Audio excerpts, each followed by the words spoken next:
everyone, I'm Lynn with Psychic Focus at psychicfocus.blogspot.com, and today I'm doing a post on a topic I had actually never heard of, and it's called Language Linear A. I think it's really interesting to do posts on things that I have no knowledge really of, or maybe I've heard of but don't know a lot about, because that's where I feel like a lot of the most genuine information comes from, is when I'm not biased, I don't have an opinion, and I can just go at it raw and see what I have. So I'll go into this and share with you what I got. The question was, hello Lynn, Linear A is an old language that predates ancient Rome and Greece. Who was responsible for creating the language, and is there anything special about the writings that they've tried to translate? And I put a sample of it on the video and also the blog so you could see what it was that they were referring to when they mentioned language linear A, or linear A language. So when I focus on this, I could see an image of an ET, and this particular one, he was tall. I would say he was like 7 feet tall, and he had a very almond-shaped face and really big, very dark eyes. And his skin was so pale green that it almost looked white with just a tinge of green, and just barely tinted green, very, very light skin. And he had some kind of like this robe or this cloth wrapping around him, and all you could see were his arms and his 2 legs. He didn't have shoes, he didn't have anything else, very basic, but that's how he looked. My impression was he was an older ET, like he felt like he had this presence of wisdom to him. He wasn't young, he wasn't really gung-ho, he didn't feel naive. He felt very like he did have wisdom around him.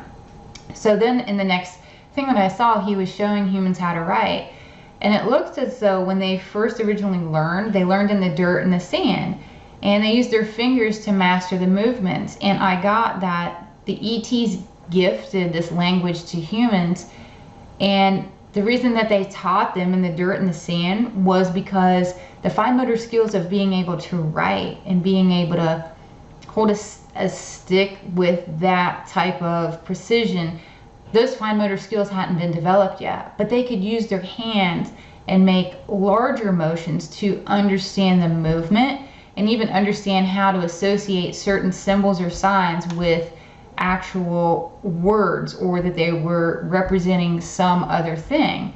And as humans got better, they would, I saw, burn the end of sticks, and they would wrap these certain plant leaves around the end of the sticks until it was charred, and they would burn them, and then they would write on rocks with the burnt end, leaving the ash as the writing, so the ash would be left behind.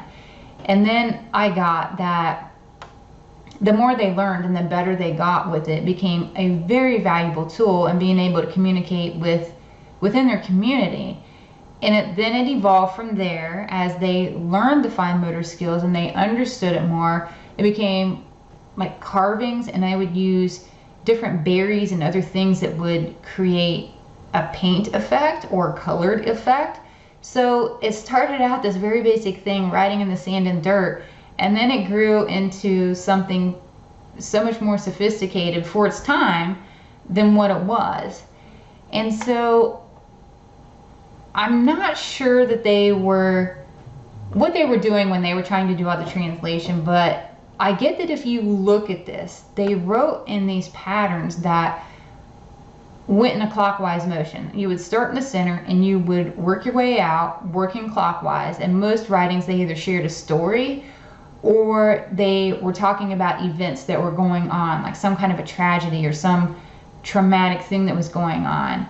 And even though these symbols stand for an object, I got that they were mostly nouns and verbs. It was either like an action or a thing that they were describing. They didn't have all the other words that were tied in between, and much of it could not be pronounced because the ET language is very different than human language. So it was more of a written communication that allowed ETs to communicate with humans, but then humans could communicate with each other because it did depict nouns and verbs. So it was this strange evolution to get to where it was. And then it also prompted humans to further develop their own language to be able to communicate better with their community and maybe other communities that were nearby as the writings caught on. And then I also thought that some of the light colored scratches of what you can see here were these clicking sounds that humans can't make. However, they're able to know what was being said by looking at the symbol. So again, it was just their way to communicate with one another. So all in all, this was a very interesting, very old language that became the building block for future languages. It was this mentality, if ETs can do it, then they felt that they could too. It built their confidence and made them excited and wanted, you know, to learn more, to expand upon what they were already learning. So again, very interesting. I really like doing this reading. I had never heard of it before, but it was cool to tap into this. So I'm curious to see your comments. Please like me, share me, all those wonderful things help me out so much. I'm really grateful for all the support. And again, I'm Lynn with Psychic Focus at psychicfocus.blogspot.com. Thanks. Bye.